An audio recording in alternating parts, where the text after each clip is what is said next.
Awun kento feng tonik rolen tak hang hoi roju raipa so komingai nailaha khokan rega sin ungthoya ban unghot nakan thingtak chor leunpo delnin lunika ungnathita on the spot jamakle jagat kangan othimi chu juhi molsom akum 35 wang anung luka tangwal othia robert molsom atakchu hospital kan arang awachar arming chu robert molsom akum 25 plus anung lunika khom hi luk ngan serious condition kan oma atun chu hospital kan treatment ungtholajing hamojonen ambasa sdbo ngnawa ena anung chu hi othingai indong kan tangai asama kale anu apong asukpe ajaiti homingai chu lunga ungsung thi akortaya lunga ngwak ta khanin mo regang sinna gante thingtak leunpo angna delnin ngoti thei tinin tamka mipui khom hi wak nin omta amoto singna tun chu thaiwo jo ta singnin hi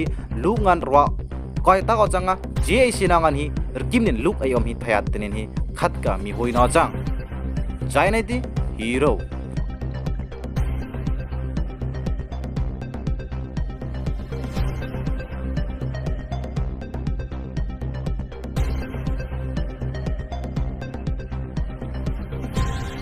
Gai lega kam play mani ban teman ta. Gai tola gai kam play tongka ban tekan. Gai ba ayang ko play ya. Mane kun play ba.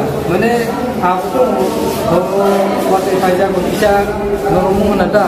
Busaka jaga ni bung tomo. Nailafa tomo para. Nailafa para no. Oh acha.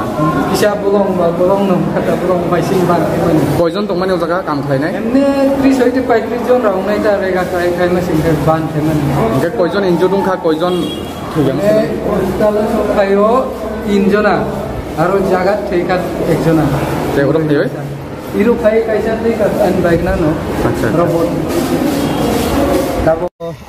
আজ সকাল 11:30টার দিকে আমবাসা থানাধীন নাইলাহাবাড়ি এরিয়াতে রেগার পুকুর খনন সংক্রান্ত কাজ করার সময়ে একটা দুর্ভাগ্যবশত বা দুর্ঘটনাবশত একটা গাছ পড়ে যায়, পড়ে দুজনের প্রাণহানি ঘটে। একজন হসপিটালে গিয়ে আর একজন স্পটে। স্যার তাদের নাম? দুই মলসম আর একজন রবার্ট মলসম। স্যার আহত কয়জন আছে এই ঘটনায়? আরও দুজন হসপিটালে আছে ট্রিটমেন্টে, আশা করি ভালোই থাকবে আমাদের যারা। ঠিক আছে।